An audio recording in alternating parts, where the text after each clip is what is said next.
Action today 24/7 में आपका स्वागत है। मैं मेघा छेत्री। देखिए मेरे साथ आज की ताज़ा खबरें। प्रधानमंत्री नरेंद्र मोदी कल अपना 70वां जन्मदिन मनाएंगे।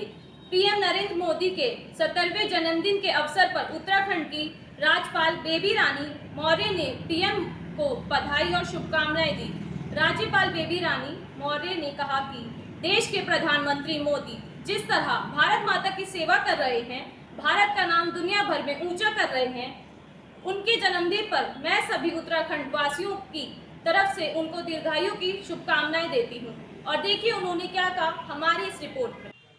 मेरा शुभकामना संदेश जा रहा है वो दीर्घायु हो, जिस तरह वो भारत माता की सेवा कर रहे हैं, दुनिया में भारत का नाम ऊपर ले जा रहे हैं, वो इसी तरह भारत माँ के सपूतों की या के भाई बहनों की सबकी सेवा करते रहे।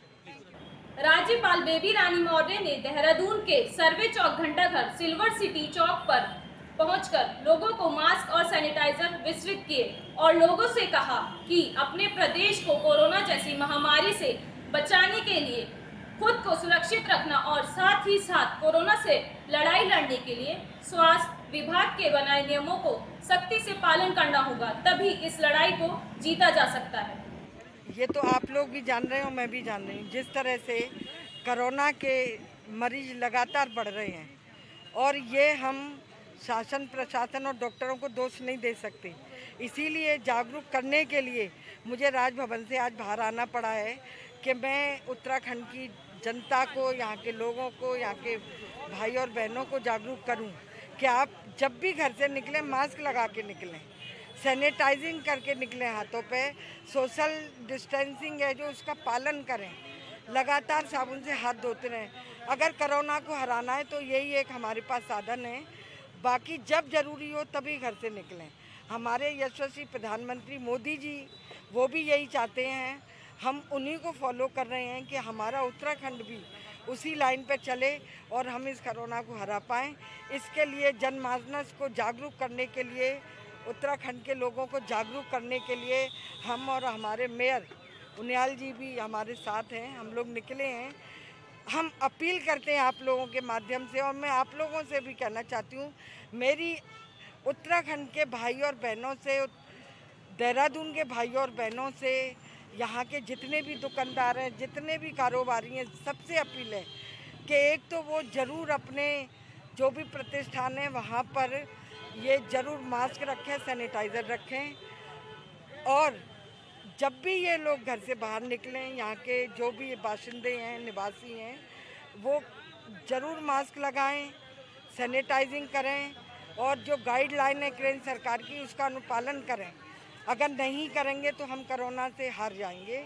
अगर हमारा जीवन है तो सब कुछ है, नहीं तो कुछ भी नहीं है। अगर इस पर भी नहीं माने तो फिर मुझे कुछ सख्त कदम भी लेने पड़ेंगे, मैं आपके माध्यम से कह रही हूँ। इसलिए अपराधों पर अंकुश लगाने और जेल से अपराध के नेटवर्क को चलाने वाले बदमाशों के नेटवर्क को ध्वस्त करने के लिए ये टॉप 10 लिस्ट तैयार की गई है। पुलिस गढ़वाल क्षेत्र के 7 जिलों के बदमाशों की लिस्ट पुलिस तैयार कर चुकी है। अब पुलिस इन पर निगरानी रखेगी। पुलिस ने इन सभी बदमाशों की एक सूची तैयार की है। इसमें हम लोगों ने सभी जनपदों से जो उनके दुर्दांत अपराधी थे उनकी टॉप 10 की करंट और जो करंटली एक्टिव हैं उनकी लिस्ट कंपाइल करने को कहा था। तो वो लिस्ट सभी जनपदों से आ गई है। संभवतः एक जनपद से अभी आनी बाकी है। तो जैसे ही वो पूरी लिस्ट आती है तो फिर अब इस पर हम लोग अभियान चला के कार्रवाई करेंगे कि जो भी ये टॉप 10 में चिन्हित अपराधी हैं इन पे लगातार कड़ी नज़र रखी जाए। जो लोग जेल में बंद हैं उनकी गतिविधियों पे अलग नज़र रखी जाए, जो लोग बाहर हैं उन पे लगातार निगरानी रखी जाए, और जो भी लोग इनके संपर्क में हैं, जो इनके साथी हैं, जो लोग इनकी ज़मानत लेते हैं, जो लोग इनसे जेल में मिलने जाते हैं, उन पर भी हम लोग लगातार दृष्टि बनाए रखेंगे ताकि कोशिश रहे कि इनकी गतिविधियों पर अंकुश लगाए।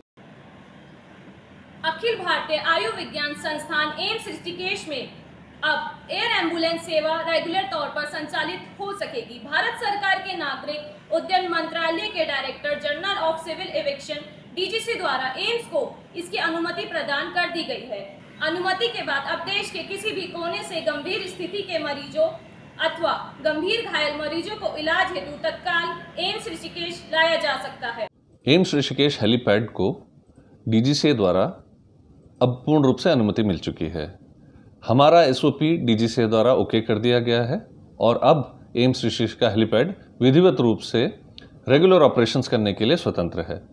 एम्स ऋषिकेश में अब न केवल स्टेट के बल्कि स्टेट से बाहर पूरे इंडिया से कोई भी एयर एम्बुलेंस सर्विसेज और मेडिकल सर्विसेज के लिए हेलीकॉप्टर्स लैंड कर सकते हैं और ये सुविधाएं हमारे यहाँ पे चालू हैं।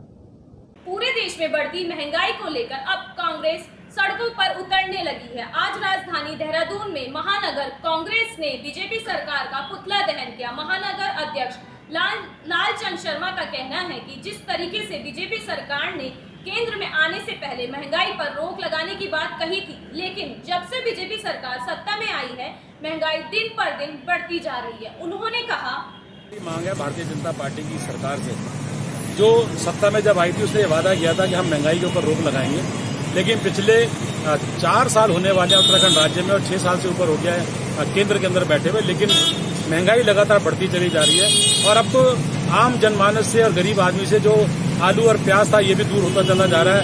आज भी जो है लगातार 10 रुपए किलो प्याज के रेट बढ़ गए हैं, टमाटर 80 रुपए किलो हो गया है, लेकिन सरकार कहीं सुध नहीं ले रही है। ना तो वो ये देख रही है कि आखिर ये महंगाई क्यों बढ़ रही है, ये कालाबाजारी कहाँ हो रही है। ऐसा लगता है कि भारतीय जनता पार्टी की शरण के अंदर ये सब काम हो रहे हैं और आम जनमानस जैसे त्रस्त हो रहा है। कांग्रेस लगातार सड़कों पर इसका विरोध करती रहेगी और अगर आज भी भाजपा के लोगों ने इस महंगाई पर रोक लगाने का काम नहीं किया तो हमारा आंदोलन और तेज होगा। डालनवाला कोतवाली निरीक्षक मणिभूषण श्रीवास्तव ने बताया कि मंगलवार की रात 11 बजे डंपर राजपुर रोड से घंटाघर की ओर आ रहा था। डंपर चालक मनोज निवासी सहारनपुर चला रहा था, जबकि क्लीनर आलम निवासी देहरादून साथ में बैठा था। कालसंग रेस्टोरेंट के सामने चालक ने डिवाइडर के ऊपर डंपर चढ़ा दिया। तभी घंटाघर से राजपुर रोड की ओर आ रही स्कूटर सवार युवक युवती भी डंपर की चपेट में आकर घायल हो गई। पुलिस ने बताया कि आलम के दोनों पैर कट गए हैं, जिन्हें अस्पताल में भर्ती कराया है। स्कूटर सवार घायलों को फ्रैक्चर है और मैक्स हॉस्पिटल में भर्ती कराया है। देश और दुनिया की बड़ी खबरों को देखते रहने के लिए हमारा चैनल एक्शन टुडे 24x7 को लाइक और सब्सक्राइब करना ना भूलें।